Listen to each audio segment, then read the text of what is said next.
ಮಹಾದೇವಿ ಅಮ್ಮ ಶ್ರೀ ಚಕ್ರವಾಸಿನಿ ಮಹಾದೇವಿ ಅಮ್ಮ ಶ್ರೀ ಸಿಂಹವಾಹಿನಿ.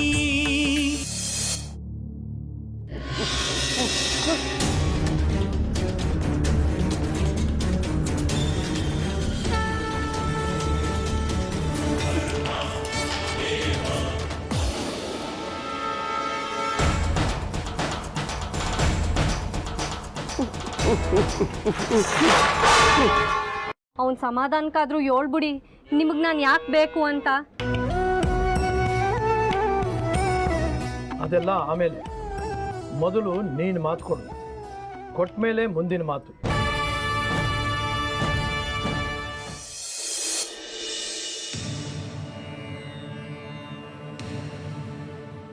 ಗಟ್ಟಿಯಾಗಿ ಹೇಳ್ತೀನಿ, ನಿಗಾಯಿಟ್ಟು ಕೇಳಿಸ್ಕೋ. ಸುಂದ್ರಿ ನಾನು ಕೊಂದೆ ಅಂತ ಹೇಳ್ತಾರೆ. ಅವಳು ನನ್ನ ಜೀವದ ಗೆಳತಿ. ಅವಳನ್ನ ಮನಸ್ಸಲ್ಲಿ ಇಟ್ಟು ಪೂಜೆ ಮಾಡ್ತಿದ್ದೆ, ನಿನ್ನನ್ನು ಪೂಜೆ ಮಾಡೋ ಹಾಗೆ. ಆದರೂ ಯಾಕೆ ಈ ಆಪಾದನೆ? ನಂಗೆ ಸಂತೋಷ ಆಗಲಿ ದುಃಖ ಆಗಲಿ ಹೇಳ್ಕೊಳ್ಳೋಕ್ಕೆ ಅಂತ ಇದ್ದಿದ್ದು ಅವಳೊಬ್ಳು ಗೆಳತಿ. ಅವಳನ್ನ ಕೊಲ್ತೀನ ನಾನು? ಸತ್ಯ ಏನು ಅಂತ ನಿನಗೆ ಗೊತ್ತಿರೋದು. ನೀನು ಅವಳನ್ನ ಕೊಂದಿದ್ದು. ಯಾವಾಗಲೂ ನೀನು ಬೈಕೊಂಡು ಓಡಾಡ್ತಿದ್ಲಲ್ವಾ, ಅದಕ್ಕೆ ಕೋಪ್ಸ್ಕೊಂಡು ಏನೋ ಒಂದು ಮಾಡಿರ್ತೀಯ. ತಪ್ಪಲ್ವಾ ಹಾಗೆ ಮಾಡೋದು? ತಾಯಿ ಆದವಳು ಮಕ್ಕಳು ತಪ್ಪು ಮಾಡಿದ್ರೆ ತಿದ್ದಿ ಬುದ್ಧಿ ಹೇಳಬೇಕು. ಕೊಲ್ತಾರ? ನನ್ನ ಸುಂದ್ರಿನ ವಾಪಸ್ ಕೊಡು, ಇಲ್ಲಾಂದ್ರೆ ನಿನ್ನೆದ್ರೆ ನನ್ನ ಪ್ರಾಣನ ಕಳ್ಕೊತೀನಿ. ನಾನು ಈ ಮಾತನ್ನ ಪೆದ್ದಾಗಿ ಹೇಳ್ತಿದ್ದೀನಿ ಅಂತ ಅನ್ಕೋಬೇಡ. ನಾನು ಹೇಳಿದ್ನ ಮಾಡೋನೆ ಅಂತ ನಿನಗೂ ಗೊತ್ತು. ಆಮೇಲೆ ನೀನೇ ನನ್ಕೊಂದಿದ್ದು ಅಂತ ಚೀಟಿ ಬದಿಟ್ಟು ಹೋಗ್ತೀನಿ. ನಗ್ಬೇಡ, ನನಗೆ ಓದಕ್ಕೆ ಬರೆಯೋಕೆ ಬರಲ್ಲ ಅಂತ. ಬರೆಯೋಕೆ ಗೊತ್ತಿದ್ದವ್ರ ಕೈಲಿ ಬರೆಸ್ತೀನಿ, ಸಾಯ್ತೀನಿ. ಈ ಚಕ್ರಾಪುರಿಯಲ್ಲಿ ಇನ್ನೊಂದು ಹೆಣ ಉಳುತ್ತೆ ನಿನ್ನೆದ್ರಲ್ಲೇ, ಅದು ಈ ಬಂಗಾರಿದೆ. ಆಮೇಲೆ ನಿನ್ ಭಕ್ತರು ಚಪ್ಪಲಿ ಕಾಯೋಕ್ಕೂ ಯಾರೂ ಇರಲ್ಲ. ಯೋಚನೆ ಮಾಡು. ನನ್ನ ಸುಂದ್ರಿನ ವಾಪಸ್ ಕರ್ಸೋವರೆಗೂ ನಾನು ನಿನ್ನ ಕೈ ಮುಗಿಯಲ್ಲ.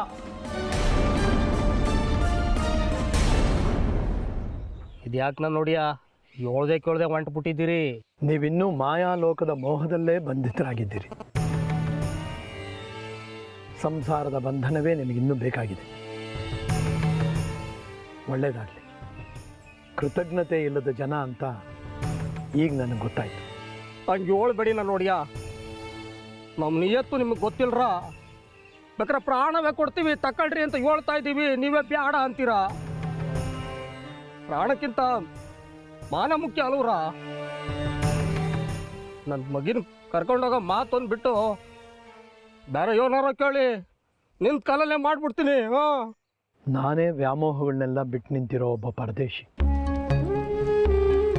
ನಾನು ನಿನ್ನ ಮಗಳನ್ನ ಕೇಳ್ತಾ ಇರೋದು ಒಂದು ಒಳ್ಳೆ ಉದ್ದೇಶಕ್ಕೆ, ಕೆಟ್ಟದಕ್ಕಲ್ಲ. ಇದು ಅಮ್ಮನೋರ ಇಚ್ಛೆ.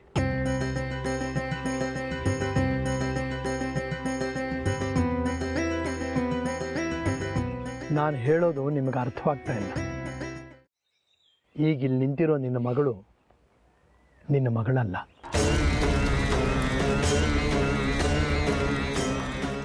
ದೇಹ ಇವಳದೆ, ಆದರೆ ಜೀವ ಇವಳದಲ್ಲ. ಯೋನ್ ಹೇಳ್ತಿದ್ದೀರಿ? ನಾನಲ್ವಾ ಹಂಗಾರೆ? ನಿನ್ನೊಳಗೆ ಇನ್ನೊಂದು ಜೀವಜ್ಯೋತಿ ಬೆಳಗ್ತಾ ಇದೆ. ಅದು ಅಮ್ಮನವ್ರ ಕೃಪೆ. ಹಾಗಾಗಿ ನಿನ್ನನ್ನು ಕರ್ಕೊಂಡು ಹೋಗ್ತೀನಿ ಅಂತ ಹೇಳ್ತಿರೋದು ಅಮ್ಮನವ್ರ ಇಚ್ಛೆ. ಅವಳಿಂದ ಮಹತ್ ಕಾರ್ಯ ಆಗಬೇಕಾಗಿತ್ತು, ಅದು ತಪ್ಪೋಯ್ತು. ಅದಕ್ಕೆ ನಿನ್ನಲ್ಲಿ ಆ ಜೀವನ ಇಟ್ಟು ಕರೆಸ್ಕೋತಾ ಇದ್ದಾಳೆ ಆ ತಾಯಿ. ಅಂದ್ರೆ ನಾನು ಅಮ್ಮನವ್ರ ಒಕ್ಲ ಈಗ ಏನ್ರ ಅಂತ ಮಾ ಕೆಲಸ ಮಾಡ್ಬೇಕಾಗಿರೋದು ನಾನು? ನಿನ್ನಿಂದ ಶ್ರೀಚಕ್ರ ರಕ್ಷಣೆ ಆಗಬೇಕಾಗಿದೆ.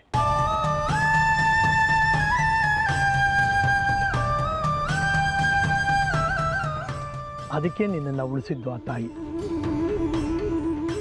ಶ್ರೀಚಕ್ರ ಕಾಪಾಡೋದಕ್ಕೆ ನೀನು ಹುಟ್ಟಿರೋದು. ಅವಳ ಸೇವೆ ಮಾಡೋ ಭಾಗ್ಯ ಯಾರಿಗೆ ಸಿಗುತ್ತೆ ಹೇಳು? ಆ ಭಾಗ್ಯ ನಿನಗೆ ಬಂದಿದೆ. ಇದು ವಿಧಿ ನಿಯಮ.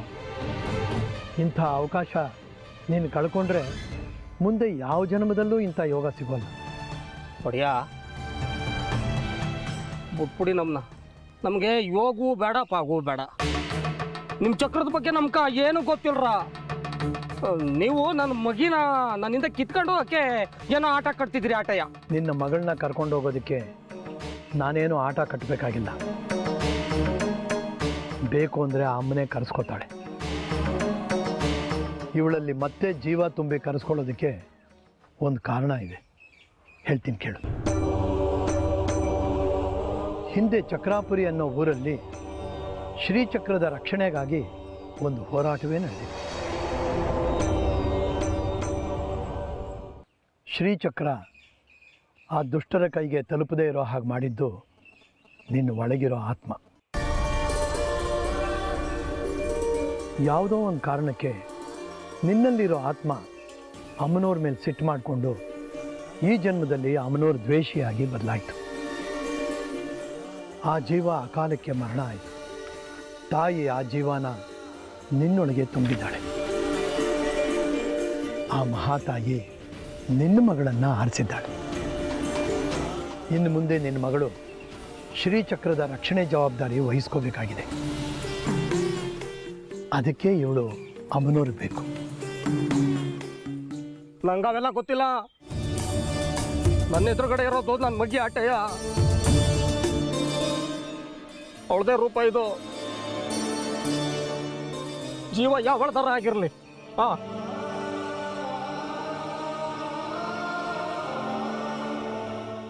ಇವಳು ಬೆಂಕಿ ಕೊಳ್ಳಿಕ್ಕೆ ಕೊಡ್ಬೇಕಾದ್ರೂ ನನಗೆ ಇಷ್ಟು ಬಾಧೆ ಆಗಿರಲಿಲ್ಲ. ಕೊಟ್ಟು ಕಿತ್ಕೊಂತಿರಲ್ಲ ನಾನು ನೋಡಿಯಾ. ನನ್ನ ಮಗಿ ನಾನು ಕಳ್ಕೊಳಕ್ಕಿಲ್ಲ. ಇನ್ನು ಮುಂದೆ ನಿನ್ನ ಮಗಳು ನಿನಗೆ ಗಂಜಿ ಬೇಯಿಸ್ಕೊಂಡು ನೀನು ಕುಡಿಯೋ ಹೆಂಡಕ್ಕೋಸ್ಕರ ದುಡಿಯೋಕ್ಕಲ್ಲ ಇರೋದು. ನಿನ್ನ ಮಗಳಿಂದ ಒಂದು ದೊಡ್ಡ ಕೆಲಸ ಆಗಬೇಕಾಗಿದೆ. ಅದಕ್ಕೆ ಆ ತಾಯಿ ಇವಳನ್ನು ಬದುಕಿಸಿದ್ದಾಳೆ. ಇವಳ ಜೀವದ ಕೃಪೆ ನನ್ನದಲ್ಲ, ಆ ತಾಯಿ ಮಹಾಪ್ರಸಾದ. ನಿಮ್ಮ ಋಣ ಅವಳಿಗೆ ಸೇರಬೇಕು. ಅವಳ ಆಜ್ಞೆಯನ್ನು ಪಾಲಿಸೋದು ನಿಮ್ಮ ಧರ್ಮ. ಆ ತಾಯಿ ಅಲ್ಲಿ ಕೂತ್ಕೊಂಡು ಇದನ್ನೆಲ್ಲ ನೋಡ್ತಾ ಇದ್ದಾಳೆ. ಅರ್ಥ ಮಾಡ್ಕೊ. ಅಪ್ಪಯ್ಯೋ, ಯಾರಿಗೂ ಸಿಗಾಕಿಲ್ಲ ಇಂಥ ಅವಕಾಶ. ಬಿಸಿಲ್ಮಾರಿನೇ ನನ್ನ ಕರಿತವಳೆ ಅಂದ್ರೆ ಏಟ್ ಪುಣ್ಯ ಮಾಡಿರ್ಬೇಕು ನಾನು. ಹೋಗ್ತೀನಿ, ಕಳ್ಸ್ಕೊಡು. ಇಲ್ಲ ಅನ್ಬೇಡ.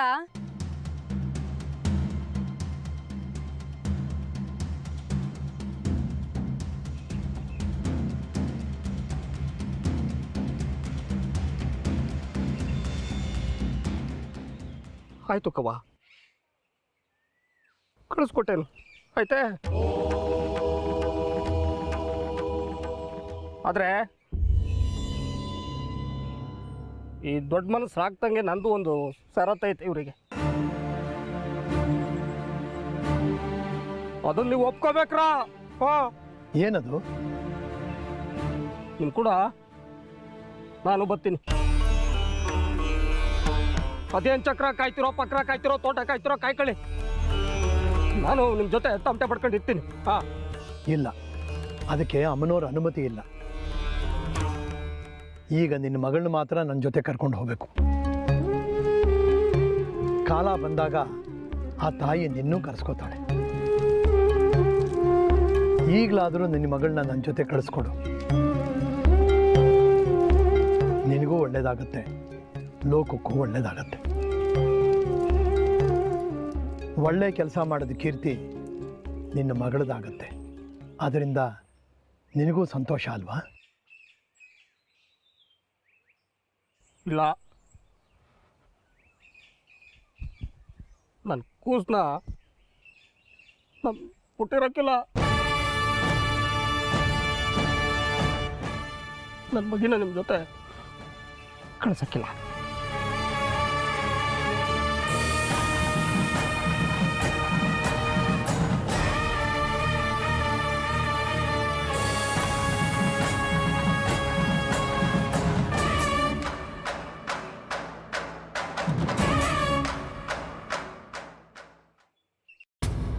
ಕತ್ತಲ್ಲಿ ತಾಳಿ ಇಲ್ಲ, ಕಿವಿಲ್ ಓಲೆ ಇಲ್ಲ, ಏನೇ ಇದು ನಿನ್ನ ಅವತಾರ? ಇನ್ಮೇಲೆ ನಾನು ಹೀಗೆ ಇರೋದು. ನಿನ್ನ ಗಂಡ ಇನ್ನೂ ಸತ್ತಿಲ್ಲ, ಬದುಕಿದಾನೆ ಅನ್ನೋ ನೆನಪಿದೆಯಾ ನಿನಗೆ?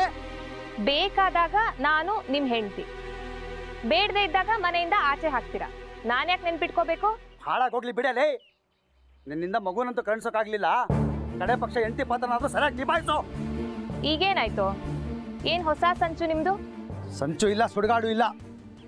ಸುಂದ್ರಿ ಓದ್ಲು ಪಾಪ, ಮನೆಯವರೆಲ್ಲ ದುಃಖದಲ್ಲಿದ್ದಾರೆ. ಸೂತ್ಕ ಅವರಿಗೆ ಅಡುಗೆ ತಿಂಡಿ ಮಾಡ್ಕೊಡ್ಬೇಕು, ಸಹಾಯ ಮಾಡಬೇಕು ಅಂತ ಬಂದೆ. ಸರಿ, ಸೂತ್ಕ ಕಳೆದು ಕಾರ್ಯಗಳೆಲ್ಲ ಮುಗಿದ್ರು ಇನ್ನೂ ಇಲ್ಲೇ ಚಾಂಡ ಊರಿದೆಯಲ್ಲ. ನಮಗೂ ಹೊಟ್ಟೆ ಇದೆ, ಮನೆ ಕಡೆಗೆ ಬಂದು ನಮಗೂ ಬೇಸಾಕ್ಬೇಕು ಅನ್ನೋ ಪತಿವ್ರತ ಧರ್ಮ ಇಲ್ವಾ ನಿಂಗೆ? ಯಾಕೆ ಬರ್ಬೇಕು ನಾನು? ನೀವೇ ನಿಮ್ಮ ಮನೆಯಲ್ಲಿ ಇರಲ್ಲ, ಯಾವಾಗ್ಲೂ ಹೊರಗಡೆ ಇರ್ತೀರಾ, ಕುಡ್ದು ಯಾವ್ದೋ ದಾರಿನಲ್ಲೋ ಮೋರಿನಲ್ಲೋ ಬಿದ್ದಿರ್ತೀರಾ. ಯಾರೋ ಪಾಪ ಪರದೇಸಿ ಅಂತ ತಂದು ನಿಮ್ಮನ್ನ ಮನೆಗೆ ತಲುಪಿಸ್ತಾರೆ. ಈ ಸಂಪತ್ತಿಗೆ ನಾನು ನಿಮ್ ಸೇವೆ ಮಾಡ್ಬೇಕಾ? ಅದ್ರ ಬದಲು ಇಲ್ಲೇ ಇದ್ದು ಕೆಲಸ ಮಾಡ್ಕೊಟ್ರೆ ಇವರಿಗೆ ಸಹಾಯನಾದ್ರೂ ಆಗುತ್ತೆ.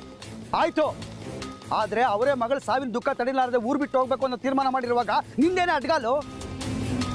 ಬೇಡಿ ಬಾಬಾ, ಯೋಚನೆ ಮಾಡಿ ಬಾಬಾ ಅಂತ. ಮತ್ತೆ ಶುರುವಾಯ್ತಾ ನಿಮ್ದು ಹಳೆ ಚಾಳಿ? ನಮ್ಮ ಮೇಲೆ ಅನುಮಾನ ಪಡೋದು?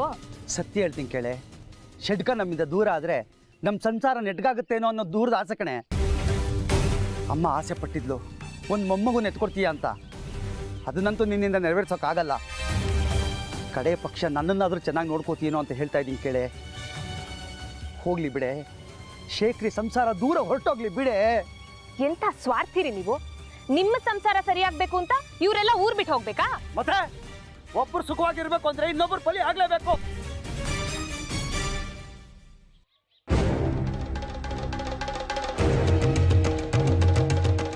ಅದ್ಕಮ್ಮ,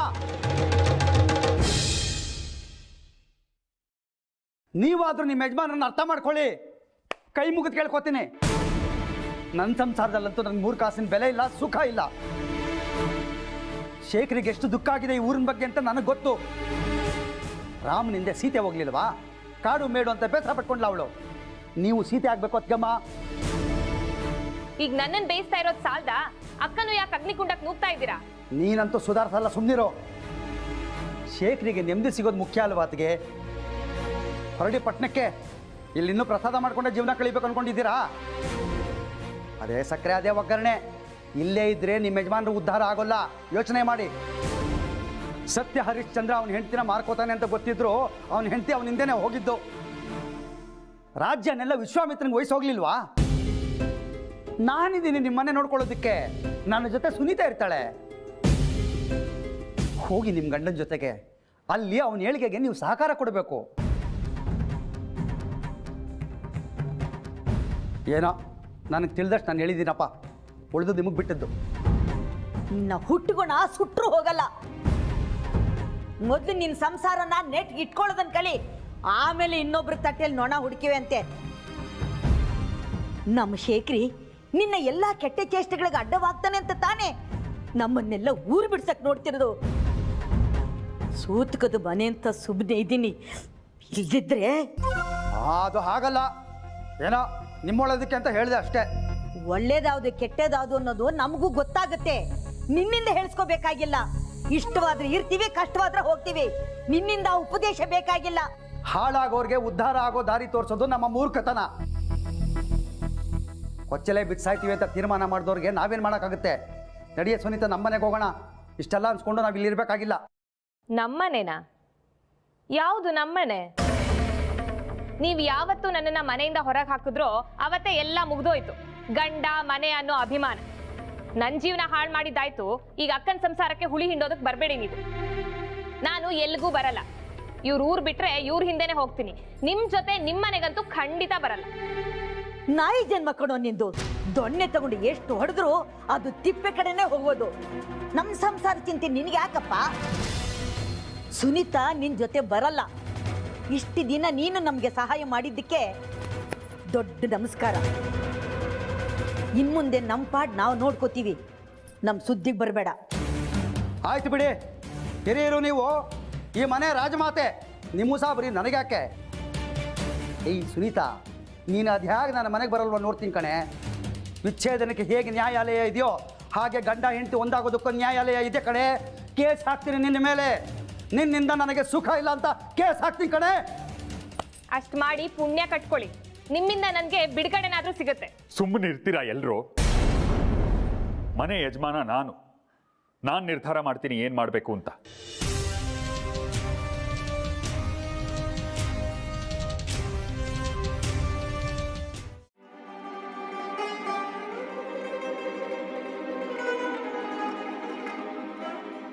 ನಮಸ್ಕಾರ ಯಜಮಾನ್ರೆ.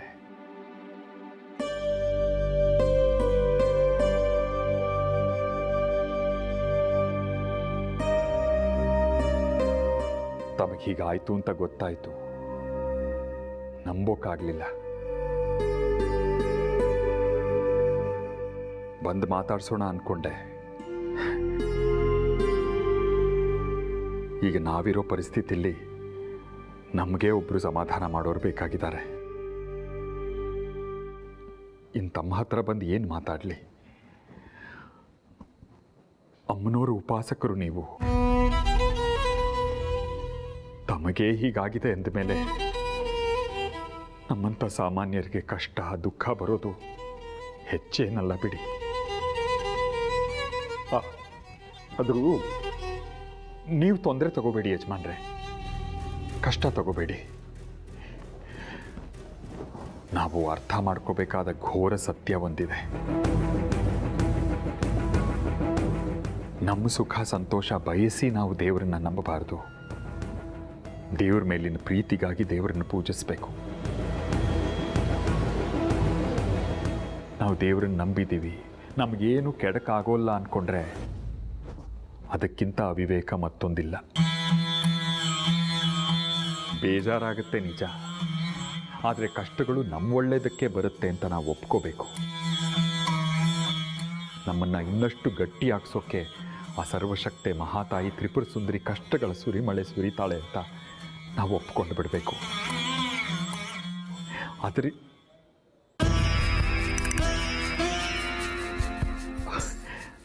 ಅಯ್ಯೋ, ಎಂಥ ತಪ್ಪು ಮಾಡ್ತಿದ್ದೀನಿ ನೋಡಿ. ತಮ್ಮಂಥ ಮೇಧಾವಿಗಳಿಗೆ ನಾನು ತತ್ವ ಹೇಳಬೇಕೆ? ದಯಮಾಡಿ ಕ್ಷಮಿಸಿ. ನಾನು ಬಂದ ವಿಷಯ ಬೇರೆ. ನನ್ನ ಮಗಳು ಈ ಜೀವನದ ಪಾತ್ರ ಮುಗಿಸಿ ನಮ್ಮಿಂದ ದೂರ ಹೋಗ್ಬಿಟ್ಲು. ಇನ್ನು ಈ ಊರಿನಲ್ಲಿ ಬದುಕು ನಡೆಸೋ ಉತ್ಸಾಹ ಬತ್ತೋಗಿದೆ ನಮಗೆ.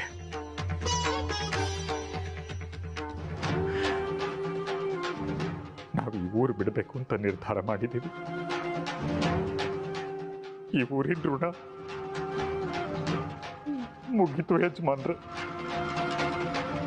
ಇಷ್ಟು ವರ್ಷ ನಿಮ್ಮ ಕೃಪೆಯಿಂದ ದೇವಸ್ಥಾನದಲ್ಲಿ ಪ್ರಸಾದ ಮಾಡೋ ಭಾಗ್ಯ ನಂದಾಗಿತ್ತು. ಅಡಿಗೆ ಕೆಲಸ ಮಾಡ್ತಾ ಸಂಸಾರ ನಡೆಸ್ದೆ, ಮನೆ ನಡೆಸ್ದೆ, ನೆಮ್ಮದಿಯಾಗಿ ಜೀವನ ಕಳೆದೆ. ಇದಕ್ಕಾಗಿ ಈ ಜನ್ಮ ಇರೋವರೆಗೂ ನಿಮ್ಮ ಉಪಕಾರ ನಾನು ಮರೆಯೋಲ್ಲ. ತಾಯಿ ತ್ರಿಪುರ ಸುಂದರಿ ಹೆಸರು ಜೊತೆ ನಿಮ್ಮ ಹೆಸರನ್ನು ತಗೋತೀನಿ ಯಜಮಾನ್ರೆ.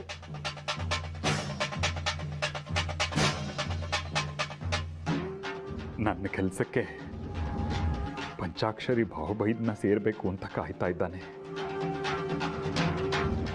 ನಿಮಗೆ ಒಪ್ಪಿಗೆ ಇದ್ರೆ ಆ ಕೆಲಸ ಅವನಿಗೆ ವಹಿಸ್ಕೊಟ್ಬಿಡಿ. ನಾಳೆಯಿಂದ ದೇವಸ್ಥಾನದ ಪ್ರಸಾದದ ಕೆಲಸಕ್ಕೆ ನಾನು ಬರೋಲ್ಲ.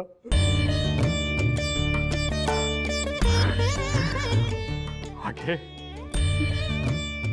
ಕಸ ಗುಡಿಸೋಕೆ, ಕಚೇರಿ ಲೆಕ್ಕ ಹಾಕೋಕೆ ನಮ್ಮ ಸುಂದರಿ ಅಂತೂ ಇನ್ನಿಲ್ಲ.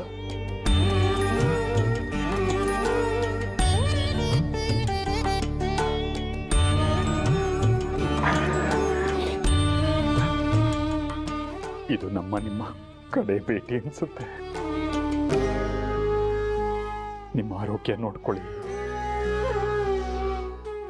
ಬೇಗ ಗುಣ ಆಗಿ 10 ಜನಕ್ಕೆ ಆಶ್ರಯ ಆಗಿ.